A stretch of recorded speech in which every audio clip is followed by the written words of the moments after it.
નમસ્કાર વિદ્યાર્થી મિત્રો, કેમ છો બધા? આશા રાખું છું કે આપ સર્વે સ્વસ્થ હશો તેમજ કુશળ હશો.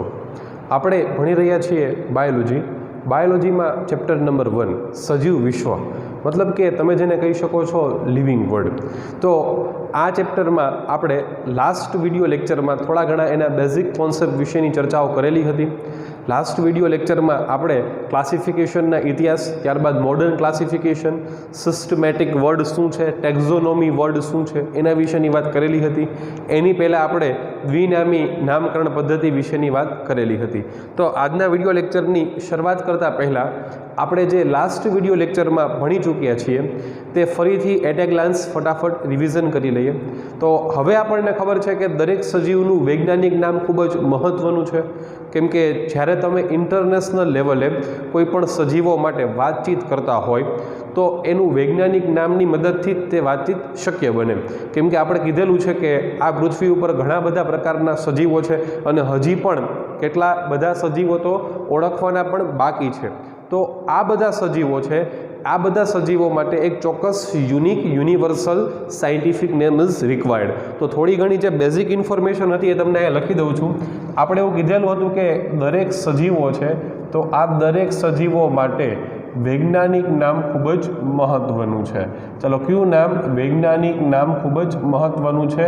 આ વૈજ્ઞાનિક નામ કેવું હોવું જોઈએ? યુનિવર્સલ હોવું જોઈએ, બરાબર છે. સર્વ સ્વીકૃત હોવું જોઈએ, સર્વવ્યાપી હોવું જોઈએ અને યુનિક હોવું જોઈએ. તો તમે કહી શકો છો કે સજીવોના નામકરણ માટેની પદ્ધતિ તમે કહી શકો છો કે દ્વિનામી નામકરણ પદ્ધતિ. ચાલો, બરાબર સમજો. દ્વિનામી નામકરણ પદ્ધતિ, દ્વિનામી નામકરણ પદ્ધતિ. દ્વિનામી નામકરણ પદ્ધતિને તમે શું કહી શકો છો? એને તમે કહી શકો છો binomial nomenclature system. Binomial nomenclature system. Bi મતલબ કે બે, નોમિયલ મતલબ કે નામ આપવું, ઓકે. નોમેનક્લેચર મતલબ કે નામાધિકરણ. દ્વિનામી નામકરણ પદ્ધતિ. આ દ્વિનામી નામકરણ પદ્ધતિ કોના દ્વારા આપવામાં આવેલી હતી? તો તમને ખબર છે મિત્રો, દ્વિનામી નામકરણ પદ્ધતિ એ કેરોલસ લિનિયસ નામના સાયન્ટિસ્ટ દ્વારા. તમે કહી શકો છો કેરોલસ લિનિયસ. ઘણી બુકમાં શબ્દ લખેલો છે કાર્લ લિનિયસ, ઓકે. આ એલ છે, ઘણા હોમવર્કમાં છે ને આને એચ સમજે છે, આ એચ નથી, આ એલ છે, બરોબર. કેરોલસ લિનિયસ, કાર્લ લિનિયસ નામના સાયન્ટિસ્ટ દ્વારા દ્વિનામી નામકરણ પદ્ધતિ આપવામાં આવેલી હતી. આ પદ્ધતિ મુજબ તમે કહી શકો છો કોઈ પણ સજીવનું વૈજ્ઞાનિક નામ, કોઈ પણ સજીવનું વૈજ્ઞાનિક નામ કેટલા નામ દ્વારા? તો કે 2 નામ દ્વારા કરવામાં આવે છે. કોઈ પણ સજીવનું વૈજ્ઞાનિક નામ 2 નામ દ્વારા કરવામાં આવે છે. એમાંથી પહેલું નામ કેનું હશે? પહેલું નામ હંમેશા ને હંમેશા પ્રજાતિનું હશે અને બીજું નામ હંમેશા ને હંમેશા જાતિનું હશે. જો આમાં ભૂલ ન કરતા, પહેલું નામ હંમેશા ને હંમેશા પ્રજાતિનું, બીજું નામ હંમેશા ને હંમેશા જાતિનું. ઘણા ઊંધું કરી નાખે, પહેલાં જાતિ પછી પ્રજાતિ, એવું નથી. પહેલાં કોણ છે? પ્રજાતિ અને પછી જાતિ. ચાલો, તમે કહી શકો પ્રજાતિને ઇંગ્લિશમાં જીનસ તરીકે તમે ઓળખાવી શકો છો. ઘણી બુકમાં જેનેરા એવો શબ્દ પણ આપેલો છે. તો જેનેરા કયો, જીનસ કયો, બે શબ્દ સાચા. જાતિને તમે સ્પીસીસ, ઓકે, સ્પીસીસ તરીકે ઓળખાવી શકો છો. તો આની પણ આપણે વાત કરી ચૂક્યા છીએ કે Carolus Linnaeus, okay, gave binomial nomenclature system, મતલબ કે સજીવોના નામાધિકરણ, સજીવોના વૈજ્ઞાનિક નામ આપવા માટેની દ્વિનામી નામકરણ પદ્ધતિ. પછી આપણે એવું પણ કીધેલું છે એના નિયમમાં કે ઘણી વખત જાતિ પછી ઉપજાતિનું નામ લખવામાં આવે અને સાયન્ટિફિક નેમના અંતે કાઉન્સમાં તેનું ફેમસ નેમ પણ લખવામાં આવે. આ ઉપરાંત સાયન્ટિફિક નેમના અંતે એના વૈજ્ઞાનિકનું નામ શોર્ટ ફોર્મમાં લખવામાં આવે. પણ તમારે ખાલી એટલું યાદ રાખવું કે સામાન્ય સંજોગોમાં સામાન્ય રીતે ખાલી પ્રજાતિ અને જાતિ આ 2 જ નામ લખવામાં આવે છે. ઓલા બધા નિયમો તમારે યાદ રાખવા, પણ તમે જ્યારે વૈજ્ઞાનિક નામ લખતા હોય પરીક્ષામાં તો તમારે પ્રજાતિ અને જાતિ 2 નામ ઉપર જ ફોકસ કરવું. અને એક્ઝામ છે એ જનરલી તમે પેપર પેનથી લખતા હોવ છો, તો you are writing it, okay. તો તમારે યુ મસ્ટ ડુ અંડરલાઇન, તમારે એની નીચે શું કરવાનું થશે? અંડરલાઇન ફરજિયાત કરવાની થશે. એટલે એનો પણ તમારે ચોક્કસ રીતે ખ્યાલ રાખવો. એટલે આ બધી વાત થઈ ગયેલી હતી. ત્યારબાદ આપણે એવું પણ કીધેલું હતું કે વોટ અબાઉટ ટેક્ઝોનોમી. चलो टेक्सोनोमी मतलब के to study of classification okay वर्गीकरण विद्यानो अभ्यास वर्गीकरण विद्यानो अभ्यास एने तमे शुं कही शको छो एने तमे कही शको छो टेक्सोनोमी टेक्सोनोमी ने शुं कही शकाय मित्रों टेक्सोनोमी ने तमे कही शको छो वर्गीकरण विद्यानो अभ्यास okay taxonomy father of taxonomy same Carolus Linnaeus okay if you talk about the father of taxonomy वर्गीकरण विद्याना अभ्यास टेक्सोनोमीना पिता ए तमे कही शको छो Carolus Linnaeus means Karl Linnaeus okay नाम सेम ज छे त्यारबाद आपणे सिस्टमेटिक्स एवो शब्द पण समजी गया था बरोबर सिस्टमेटिक ए लेटिन शब्द सिस्टेमा परथी आवेलो छे ओके पछी सिस्टमा नेचर नामनी बुक पण सेम नेम कैरोलस लिनियसे प्रकाशित करेलू छे बुक नो कही शको एक प्रकारनुं सामायिक मतलब एक प्रकारनुं प्रकाशन हतुं बरोबर तो ए बधी विषयनी आपणे वात करेली हती पछी एमां मॉडर्न क्लासिफिकेशनना इतिहासनी वात करेली हती आपणे एवुं पण कीधेलुं छे के मनुष्य छे ए शरूआतथी ज एनी बेઝિક નીડ ओके तमे कही शको छो एना फूड माटे एना कपड़ा माटे पहेरवेश माटे त्यारबाद तमे कही शको छो एना शेल्टर माटे मतलब के एने रहेवा माटे जग्या माटे क्लासिफिकेशन करतो आव्यो छे तो आ बधी आपणे लास्ट विडियो लेक्चरमां वात करेली छे हवे आजनो टॉपिक छे एक सिंपल शॉर्ट नोट छे साव इजी तमे कही शको छो आजनो टॉपिक छे टेक्सोनोमिकल कैटेगरीज मतलब के तमे कही शको छो वर्गीकरण माटेनी वर्गीकृत कक्षाओ चलो बराबर समझो आजनु टाइटल है वर्गीकृत कक्षाओं ने तमे कही शको छो टेक्सोनोमिकल कैटेगरीज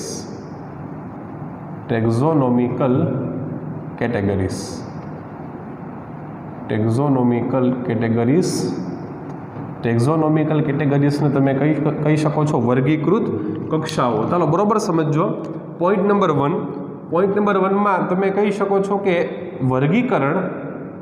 वर्गीकरण प्रक्रिया मतलब के प्रोसेस ऑफ क्लासिफिकेशन चलो बराबर समझो वर्गीकरण प्रक्रिया तो वर्गीकरण प्रक्रिया ने तमे शुं कही शको छो तो प्रोसेस ऑफ क्लासिफिकेशन वर्गीकरण प्रक्रिया मतलब के प्रोसेस ऑफ क्लासिफिकेशन वर्गीकरण प्रक्रिया छे ते एकाकी चरण प्रक्रिया नथी चलो बराबर समझो वर्गीकरण प्रक्रिया है ए एकाकी चरण प्रक्रिया नहीं मतलब कि it is not a single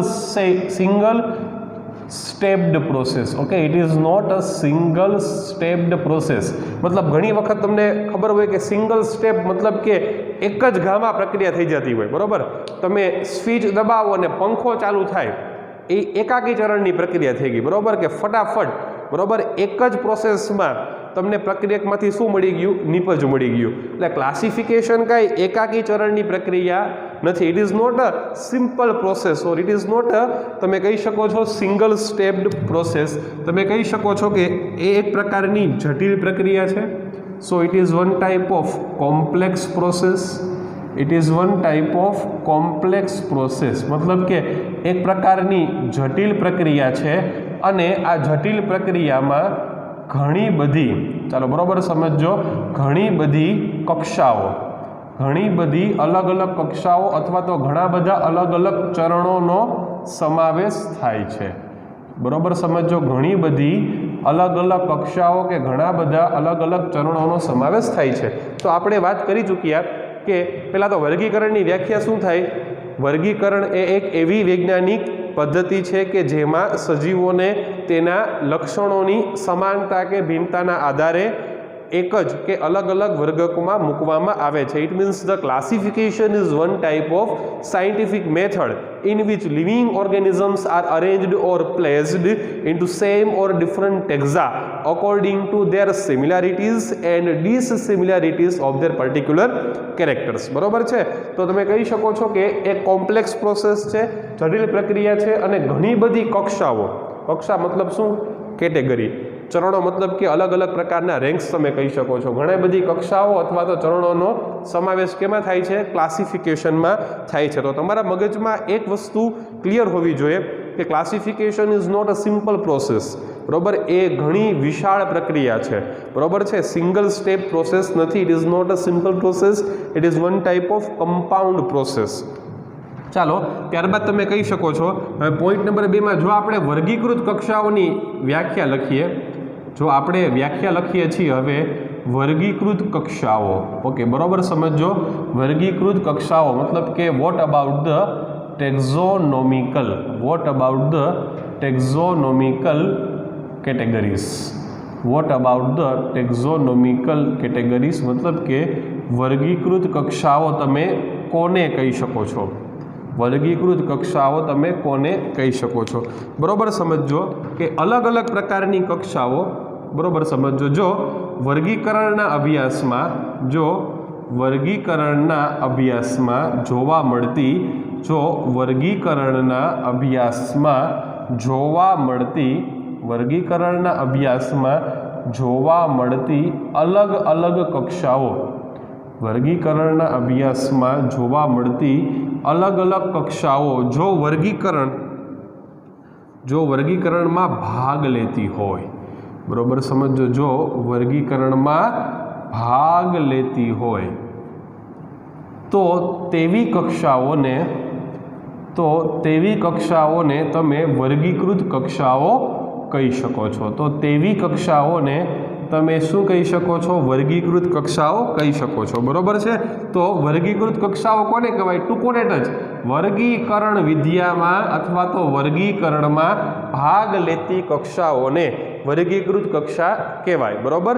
વર્ગીકરણના અભ્યાસમાં ભાગ લેતી કક્ષાઓને શું કહેવાય, વર્ગીકૃત કક્ષાઓ તમે કહી શકો છો। તો પહેલા 2 પોઈન્ટ પૂરા થઈ ગયા, સરસ રીતે સમજાઈ ગયા। ફરીથી બોલી દઉં છું, પોઈન્ટ નંબર 1 માં આપણે કીધું કે વર્ગીકરણ છે એ it is not a simple process, તે કાંઈ સાદી સરળ સિમ્પલ પ્રક્રિયા નથી, પરંતુ તમે કહી શકો છો કોમ્પ્લેક્સ પ્રોસેસ છે, જટિલ પ્રક્રિયા છે, તેમાં ઘણી બધી કક્ષાઓ, ઘણા બધા ચરણોનો સમાવેશ થાય છે। એવી કક્ષા, એવી કેટેગરી કે જેનો સમાવેશ તમે વર્ગીકરણમાં કરો છો, વર્ગીકરણમાં ભાગ લેતી કક્ષાને તમે શું કહી શકો છો, વર્ગીકૃત કક્ષા અથવા તો વર્ગીકરણની કક્ષા मतलब કે ટેક્ઝોનોમિકલ કેટેગરીઝ। આ વ્યાખ્યા તમારે યાદ રાખવાની છે। મુદ્દા નંબર 2 માં જે વ્યાખ્યા આપી છે વર્ગીકૃત કક્ષાઓ, ટેક્ઝોનોમિકલ કેટેગરીઝ, એક સિમ્પલ છે કે વર્ગીકરણમાં ભાગ લે એવી કક્ષા હોય તો એને શું કહેવાય, ટેક્ઝોનોમિકલ કેટેગરીઝ। ચાલો પછી આપણે પોઈન્ટ નંબર 3 માં ફરીથી એક વ્યાખ્યા લખવાની છે। પોઈન્ટ નંબર 3 માં હું વ્યાખ્યા લખું છું વર્ગીકૃત શ્રેણી। ચાલો બરોબર સમજો, વર્ગીકૃત શ્રેણી। ચાલો વર્ગીકૃત શ્રેણીને તમે કહી શકો છો ટેક્ઝોનોમિકલ, વર્ગીકૃત શ્રેણી તમે કહી શકો છો ટેક્ઝોનોમિકલ હાર્ચરી, ટેક્ઝોનોમિકલ હાર્ચરી, ઓકે।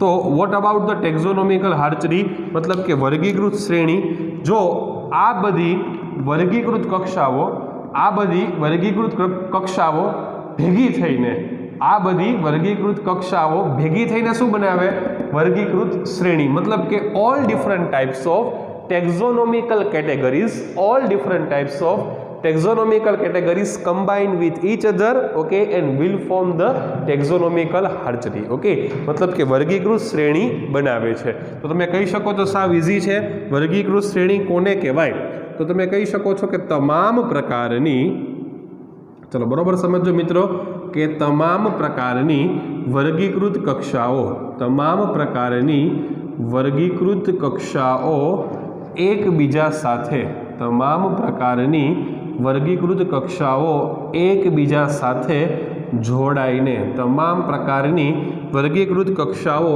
એકબીજા સાથે જોડાઈને શું બનાવે છે, એકબીજા સાથે જોડાઈને વર્ગીકૃત શ્રેણી બનાવે છે, એકબીજા સાથે જોડાઈને વર્ગીકૃત શ્રેણી બનાવે છે। તો આ પણ તમારે યાદ રાખવું, વર્ગીકૃત કક્ષા અલગ છે અને વર્ગીકૃત શ્રેણી, બે વસ્તુ કેવી છે, બે વસ્તુ સાવ અલગ છે। તો બે વ્યાખ્યા થઈ, એવી કક્ષા કે જે વર્ગીકરણમાં ભાગ લે એને વર્ગીકૃત કક્ષા કહી દો, આ બધી જ વર્ગીકૃત કક્ષાઓ એકબીજા સાથે ભેગી થઈને શું બનાવે, વર્ગીકૃત શ્રેણી मतलब કે ટેક્ઝોનોમિકલ categories, okay, together will form the taxonomical hierarchy.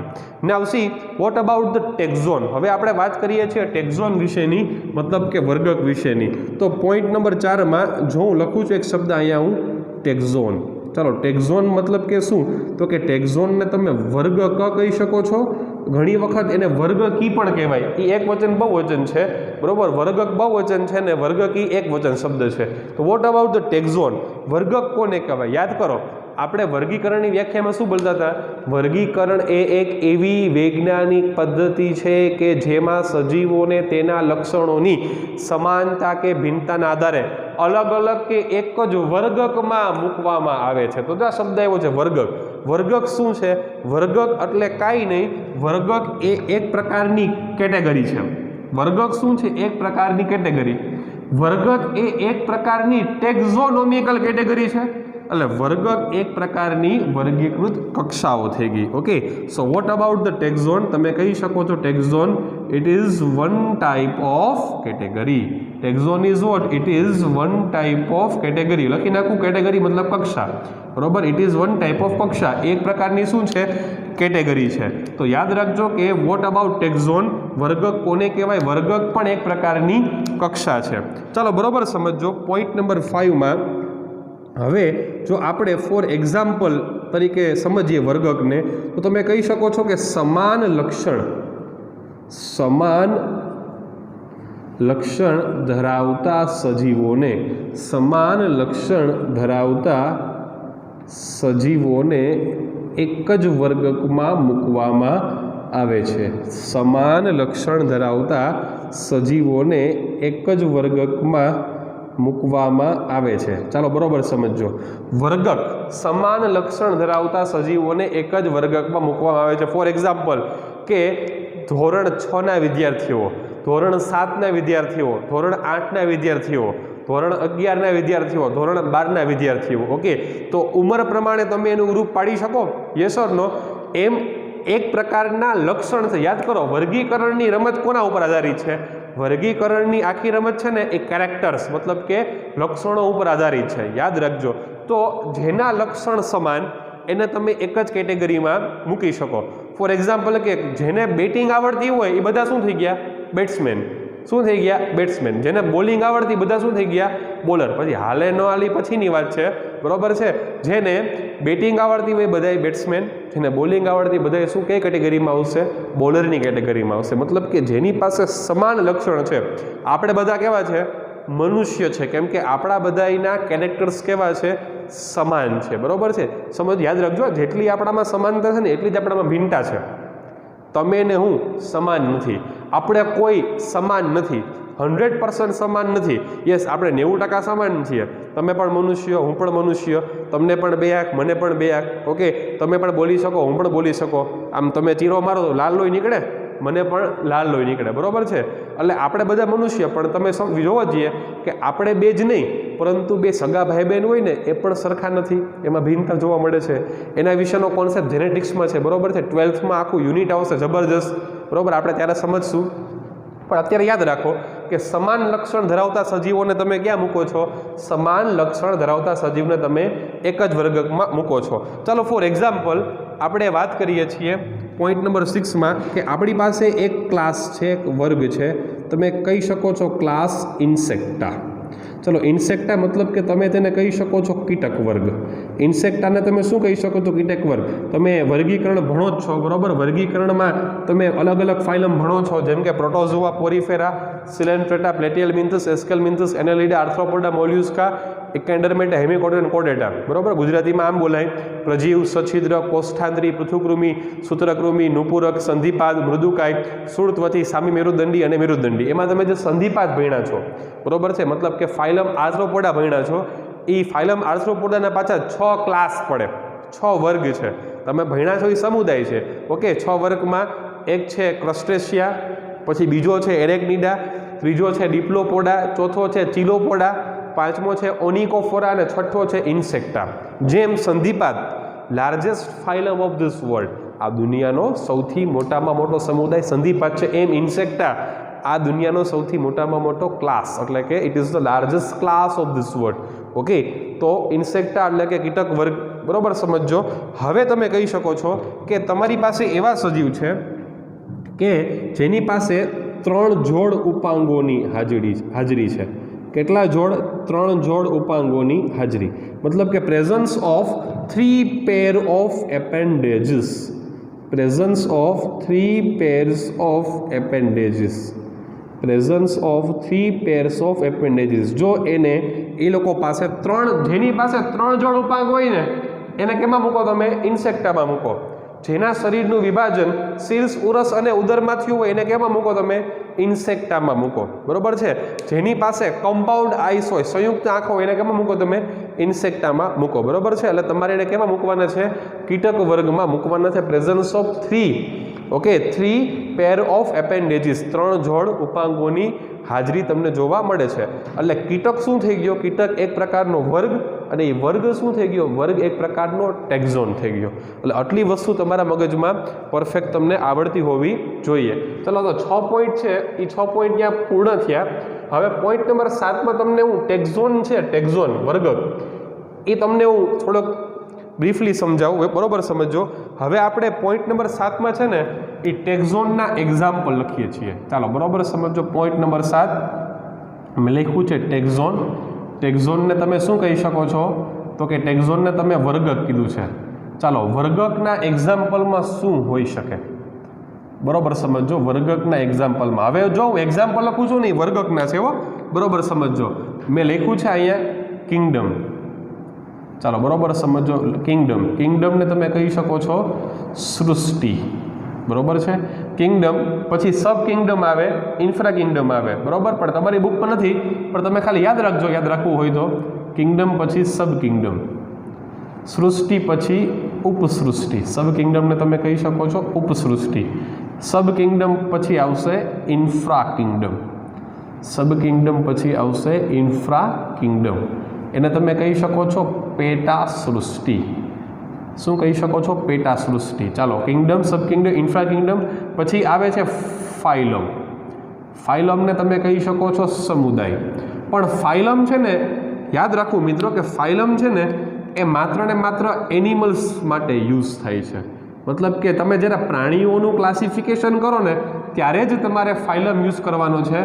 બાકી તમે જો પ્લાન્ટનું ક્લાસિફિકેશન ભણતા હોય ને, પ્લાન્ટ્સ મતલબ કે વનસ્પતિઓનું વર્ગીકરણ, તો પ્લાન્ટ્સમાં તમારે વિભાગ આવશે. બરોબર. ડિવિઝન આવશે. કોઈ પણ સંજોગોમાં સમુદાય પ્લાન્ટ્સમાં આવશે નહીં. લખી દો તમને નંબર. આ 1 નંબર ઉપર કિંગડમ છે, 2 નંબર ઉપર સબ કિંગડમ છે, 3 નંબર ઉપર ઇન્ફ્રા કિંગડમ, 4 નંબર ઉપર ફાઇલમ એટલે કે સમુદાય અથવા તો ડિવિઝન મતલબ કે તમે જેને કહી શકો છો વિભાગ. બરોબર. આ જો MCQ થઈ ગયો કે એનિમલ્સ એટલે કે પ્રાણીઓ માટે હંમેશા ને હંમેશા શબ્દ ફાઇલમ વાપરવો અને પ્લાન્ટ્સ માટે હંમેશા ને હંમેશા શબ્દ ડિવિઝન વાપરવો. બરોબર. ફાઇલમ પછી સબ ફાઇલમ આવે. બરોબર. સબ ફાઇલમ આવે, ઇન્ફ્રા ફાઇલમ આવે, પછી ઘણીવાર પાછું ડિવિઝન આવે ફાઇલમ પછી. બરોબર છે. પછી સબ ડિવિઝન પણ પાછું આવશે. ત્યારબાદ તમે ફાઇલમ પછી કહી શકો છો ક્લાસ. તો ક્લાસ એટલે શું? તમે એને વર્ગ કહી શકો છો. આ ક્લાસનું એક્ઝામ્પલ છે ઇન્સેક્ટા. ક્લાસ એટલે કે વર્ગ. ક્લાસ પછી વર્ગ પછી આવશે ઓર્ડર. ઓર્ડરને તમે કહી શકો છો શ્રેણી. શું કહી શકો છો? ઓર્ડરને તમે કહી શકો છો શ્રેણી. ઓર્ડર પછી આવશે ફેમિલી. ઓર્ડર પછી સબ ઓર્ડર પણ આવે ફેમિલી. એને તમે કહી શકો છો ગોત્ર. અને પછી નંબર 8માં આવશે જીનસ. જીનસને તમે પ્રજાતિ કહી શકો છો. ઘણાય ભૂલ કરે છે ભાઈ, જીનસને જાતિ કહે છે, ખોટું છે, નો હાલે. અને છેલ્લે આવશે સ્પીસીસ. બરોબર. સ્પીસીસને તમે શું કહી શકો? જાતિ કહી શકો. બરોબર. ઘણીવાર સબ સ્પીસીસ પણ ઉપજાતિ. આટલું યાદ રાખો. તો આ બધા શું છે? આ બધા એક પ્રકારના વર્ગક છે. સમજ હું આમ કહું કે પ્રાણીઓ છે, કોઈ પણ સજીવ જો પ્રાણી હોય તો મૂકો એને એનિમલ કિંગડમમાં, મૂકો એને પ્રાણી સૃષ્ટિમાં. કોઈ સજીવ વનસ્પતિ છે, મૂકો એને વનસ્પતિ સૃષ્ટિમાં, મતલબ કે પ્લાન્ટ કિંગડમમાં. બરોબર છે. હું એમ કહું છું ફાઇલમની વાત કરીએ કે આપણી પાસે એક કોષીય પ્રાણી છે, મૂકો એને પ્રજીવ સમુદાયમાં. સમજો કરો સમજાણું. ત્યારબાદ તમે કહી શકો છો કે આપણી પાસે ઉભયજીવી પ્રાણી છે, મૂકો એને ક્લાસ એમ્ફીબિયામાં. બરોબર છે. એક પ્રકારના પૃષ્ઠવંશી છે, વર્ટિબ્રેટ્સ છે. ત્યારબાદ તમે કહી શકો છો કે આપણી પાસે જો વનસ્પતિમાં એક દડી હોય તો એનો વિભાગ પાછો અલગ આવશે, મોનોકોટિલિડોન અને ડાયકોટિલિડોન. મોનોકોટ મતલબ એક દડી, ડાયકોટ મતલબ કે દ્વિદળી. એટલે આ બધા શું છે? તો આ બધા છે ને એ વર્ગકના એક્ઝામ્પલ છે. યાદ રાખવું. આ બધા શું છે? વર્ગકના એક્ઝામ્પલ છે. જેમ કે ઇન્સેક્ટા એ એક પ્રકારનો વર્ગ છે અને ઇન્સેક્ટા ક્લાસ એક પ્રકારનો શું બન્યો? વર્ગક બન્યો. એટલે તમે સજીવને તેના લક્ષણોની સમાનતા કે ભિન્નતાના આધારે અલગ અલગ કે એક જ વર્ગકમાં મૂકી શકો. એને શું કહેવાય? એને કહેવાય વર્ગીકરણ.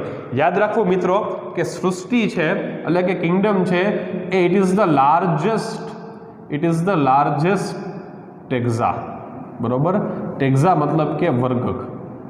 બરોબર, એ સૌથી મોટામાં મોટી ટેક્ઝા છે. બરોબર, ટેક્ઝોન છે, કિંગડમ સૃષ્ટિ છે, ઇટ ઇઝ ધ લાર્જેસ્ટ ટેક્ઝા. સૌથી મોટામાં મોટો વર્ગક હોય તો એ શું છે? સૌથી મોટામાં મોટું વર્ગક હોય તે સૃષ્ટિ છે. સૌથી નાનામાં નાનું, ચાલો બરોબર સમજો, સૌથી સ્મોલેસ્ટ પૂછે, સૌથી નાનામાં નાનું વર્ગક, સૌથી નાનામાં નાનું વર્ગક પૂછે તો શું આવશે? તો આન્સરમાં આવશે સ્પીસીસ, મતલબ કે જાતિ. બરોબર છે, આટલી વસ્તુ મગજમાં ક્લિયર થઈ. હવે આ તમને સિક્વન્સમાં આવડતા હોવા જોઈએ. આમાં ક્રમમાં જરા પણ ફેરફાર થવો જોઈએ નહીં. MCQ ક્યુ બને કે if you are learning the animals then phylum is used, while if you are learning plants then division word is used. પ્રાણીઓ માટે તમે સમુદાય શબ્દનો ઉપયોગ કરો, વનસ્પતિઓ માટે તમે વિભાગનો ઉપયોગ કરો. આટલી વસ્તુ તમારા મગજમાં પરફેક્ટ ક્લિયર હોવી જોઈએ. બરોબર છે. હવે તમને એક બીજો કોન્સેપ્ટ કહી દઉં. હવે આપણે વાત કરીએ છીએ સજીવોની સંખ્યા વિશેની. કેની વિશે વાત કરું છું? સજીવોની સંખ્યા વિશેની. તમે જેમ સમજો, તમે જેમ કિંગડમથી ક્યાં જાઓ છો? સ્પીસીસ તરફ. તમે જેમ ઉપરથી ક્યાં જાઓ છો? નીચે તરફ જાઓ. એમ નીચે જાઓ એમ સંખ્યા શું થાય? તો કે સંખ્યા ઘટતી જાય. મેં શું કીધું? કે તમે કિંગડમથી સ્પીસીસ તરફ જાઓ તો સંખ્યામાં શું થાય? ઘટાડો થાય. કેમ કે સમજો, જેટલા સજીવો પ્રાણી સૃષ્ટિમાં છે એટલા જ સજીવો એ સ્પીસીસ તો એક જ હોય, એટલા સજીવો એ જીનસમાં કે ફેમિલીમાં કે ઓર્ડરમાં કે ક્લાસમાં નહીં હોય. કેમ કે આમાં તો ભાગ પડી ગયા ને. સૃષ્ટિ એક જ છે, પ્રાણી સૃષ્ટિ. બરોબર છે, પ્રાણીઓ માટેની. એના જોવા જઈએ ફાઇલમ તો અલગ અલગ છે, વર્ગ અલગ અલગ છે, શ્રેણી અલગ અલગ છે. મતલબ યાદ રાખવું કે તમે જ્યારે કિંગડમથી ક્યાં તરફ જાઓ છો? જાતિ તરફ જાઓ છો તો સંખ્યામાં શું થાય? ઘટાડો થાય. ઊંધો MCQ બનાવે કે તમે જેમ જાતિથી ક્યાં જાઓ છો? ઉપર તરફ. મતલબ કે તમે નાના વર્ગકથી મોટા વર્ગકમાં જાઓ તો મોટા વર્ગકમાં સંખ્યા વધુ. આમ યાદ રાખો, વર્ગક મોટું, સંખ્યા વધુ. વર્ગક નાનું, સંખ્યા કેવી? ઓછી. ઓકે, વર્ગક મોટું તો સંખ્યા કેવી છે? સંખ્યા વધુ. વર્ગક નાનું, સંખ્યા ઓછી. હવે સમજો, સંખ્યાનો કોન્સેપ્ટ આવડી ગયો. હવે લખું છું સમાનતા. સમાનતા, સિમિલારિટીઝ.